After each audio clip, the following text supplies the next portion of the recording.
Donc je disais que en fait, les musulmans et les chrétiens sont d'accord sur une chose, à savoir que Allah, c'est un excellent gardien. Dans les 99 noms d'Allah, il y a le gardien. Donc Allah, c'est un gardien. C'est un excellent gardien. La première chose que Allah est censé garder, c'est ses écritures, c'est sa parole. Pourquoi Allah serait-il capable de protéger le Coran, mais pas les textes d'avant ? Je vous laisse cette question et je vous appelle à réfléchir sérieusement à cette question.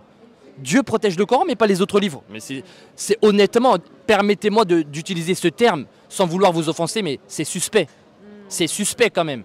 Un Dieu qui protège le Coran mais pas les livres d'avant. Alors que beaucoup de prophètes ont écrit. Jésus parle des écrits des prophètes. Alors les écrits des prophètes seraient falsifiés par les hommes et Dieu aurait été incapable de les protéger alors que c'est un excellent gardien. Ça, c'est pas cohérent, c'est pas normal. Honnêtement, pour être honnête, si vous êtes de bonne foi, vous seriez d'accord avec moi. Si vous êtes de mauvaise foi, vous allez dire d'autres choses. Mais honnêtement, si Allah est un excellent gardien, il protège le livre de Moïse, la Torah que les Juifs possèdent, la Genèse, Exode, Lévitique, Nombre, Deutéronome. C'est les 5 premiers livres que possèdent tous les Juifs au monde et tous les chrétiens au monde. Amen. C'est le livre de Moïse. Ce livre-là, il a été protégé. Jésus a dit, si vous ne croyez pas aux écrits de Moïse, est-ce que les musulmans croient aux écrits de Moïse? Non, parce que vous pensez que c'est falsifié. C'est vrai. Vous voyez? Et les Juifs n'y croyaient pas que Moïse avait parlé de Jésus. Jésus a dit, si vous ne croyez pas aux écrits de Moïse, comment croirez-vous en mes paroles? Est-ce que les musulmans croient aux paroles de Jésus, telles qu'on les retrouve dans les évangiles? Non, sauf ceux qui peuvent les arranger pour l'intérêt de votre religion, c'est-à-dire, je ne suis venu que pour les brebis perdues de la maison d'Israël. Il y a beaucoup de versets que vous... quelques versets que vous citez dans la Bible et que vous répétez, mais c'est de la sélection. Vous faites de la sélection. Parce que Jésus a dit aussi d'autres choses que vous ne voulez pas citer. Mais moi, les vrais chrétiens, ils lisent tout. Ils savent comment répondre à ces passages-là. Oui, Jésus est venu que pour les brebis perdues de la maison d'Israël. Mais il est aussi dit dans d'autres passages que, par exemple, Jésus a utilisé l'apôtre Paul pour les païens.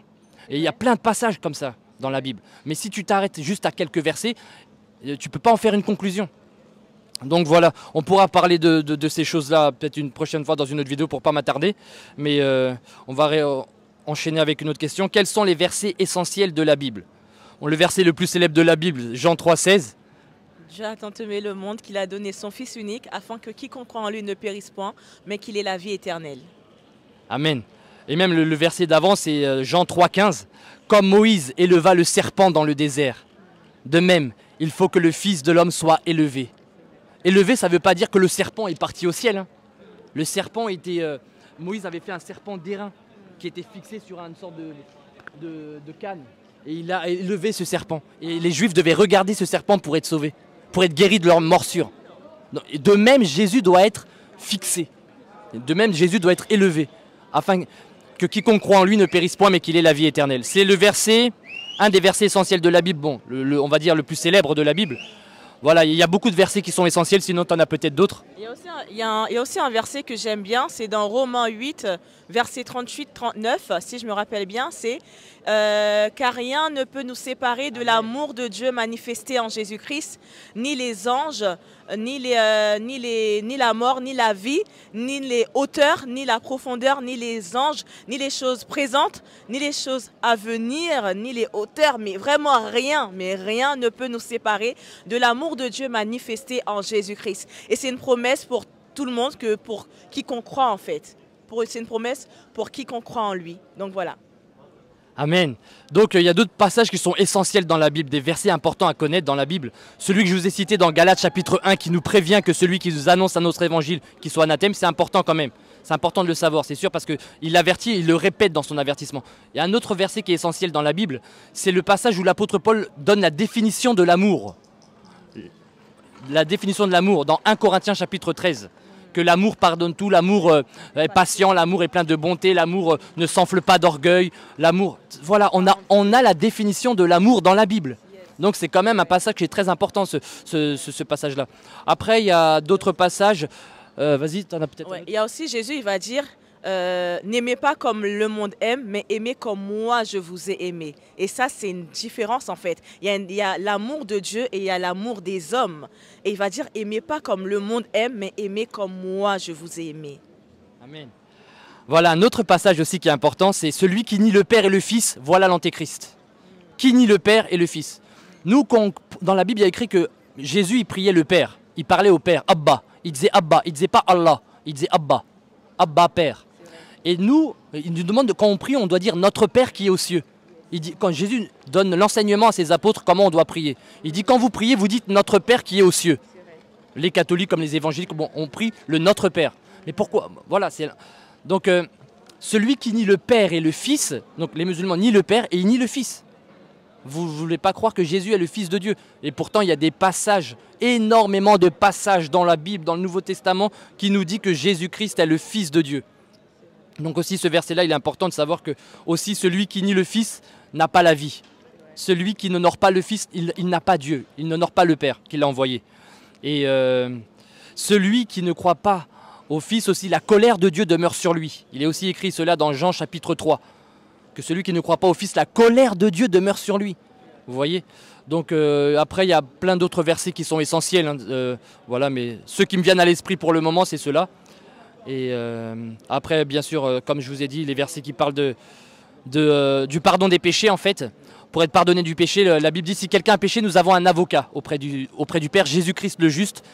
Il est lui-même une victime expiatoire pour nos péchés. Et c'est Jésus-Christ qui nous purifie de tout péché par son sang. À celui qui nous a aimés et qui nous a délivrés du péché, à Jésus-Christ. Tu vois, vous voyez, c'est le sang de Jésus qui nous lave de tous nos péchés. Et dans Lévitique 17, 11, Moïse dit aussi que c'est le sang qui fait l'expiation des péchés. C'est Moïse qui le dit. Le sang fait l'expiation. Lévitique 17, 11. Et Jésus dit au repas de la Pâque, c'était il n'y a pas longtemps, Jésus a désiré vivement manger ce repas de la Pâque avec les apôtres. Mais qu'est-ce qu'il dit pendant ce repas qu'il a tellement désiré, Jésus? Qu'est-ce qu'il a dit? Il a dit, mangez ceci est mon corps qui est rompu pour vous. Faites ceci en mémoire de moi, toutes les fois. Ça veut dire qu'il faut manger le corps de Jésus. Toutes les fois, plusieurs fois, la Sainte Seine. Et l'apôtre Paul reparle de ça. L'apôtre Paul reparle de la Sainte Seine dans 1 Corinthiens 11. Donc vous voyez que l'évangile est le même. Il ressemble plus à l'évangile de Jésus que le Coran, l'évangile de Paul. Parce que Paul, il reparle de la Sainte Seine. Et Jésus, durant le repas de la Pâque, il dit, buvez ceci est le sang de la nouvelle alliance. Et mon sang qui est répandu. Jésus, il dit dans le repas de la Pâque, mon sang est répandu pour la rémission des péchés. C'est ce que Jésus dit. Ça, c'est un verset que les musulmans ne citent pas. Ils ne le citent pas. Jésus dit de sa bouche et de son vivant, ceci est mon sang qui est versé pour la rémission des péchés. De sa propre bouche, Jésus le dit. Voilà, et ça c'est une référence que vous devriez peut-être citer un peu plus souvent dans vos débats interreligieux ou dans vos vidéos, dans les vidéos que vous faites. Voilà, ce sont des versets qui sont essentiels. Jésus lui-même a parlé de son propre sang qui va servir à la rémission des péchés.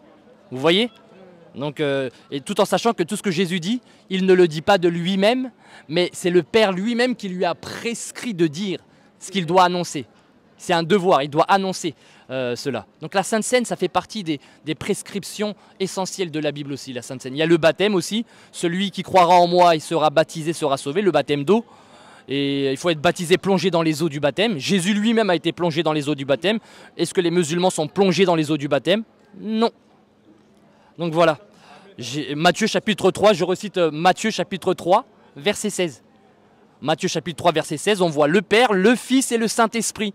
Et dans Matthieu chapitre 17, on voit la transfiguration encore une fois, où le Père dit à son Fils, dit aux apôtres qui étaient témoins, et d'ailleurs l'apôtre Pierre en reparle par la suite dans son épître, celui-ci est mon Fils.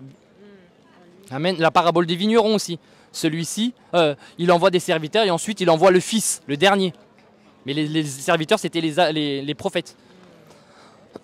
Alors ensuite, pour vous, Jésus, c'est le Dieu ou c'est un prophète? Voilà. Pour vous, Jésus, est-ce que c'est Dieu ou c'est un prophète? Pour nous, c'est les deux.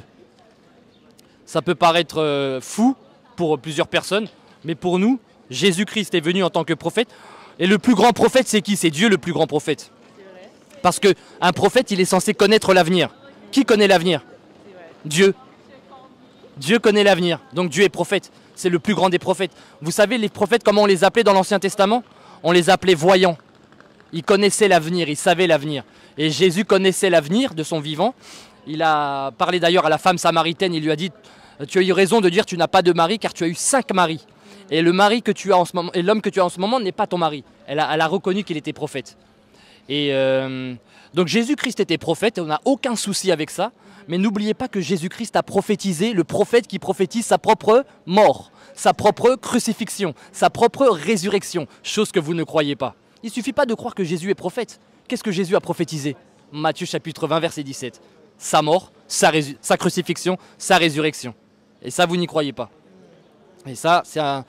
Donc voilà, il est prophète, il est aussi Dieu. Il est aussi Dieu. Alors dans Apocalypse chapitre 1 verset 17, Jésus a dit « Je suis le premier et le dernier ». C'est ce que Jésus dit dans Apocalypse chapitre 1 verset 17.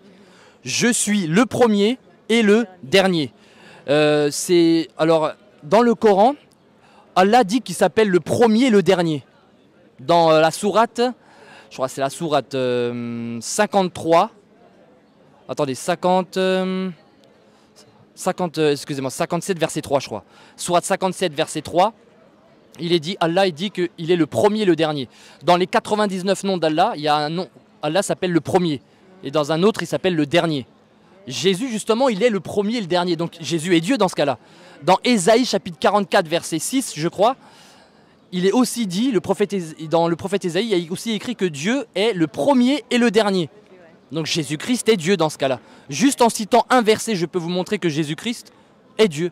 Jésus dit de sa bouche, dans Apocalypse, il est plus sur terre dans Apocalypse. Il est au-dessus de tous les cieux, parce que l'apôtre Paul a dit celui qui est descendu dans les régions inférieures de la terre. Dans la Bible, Jésus est le premier et le dernier, dans la Bible.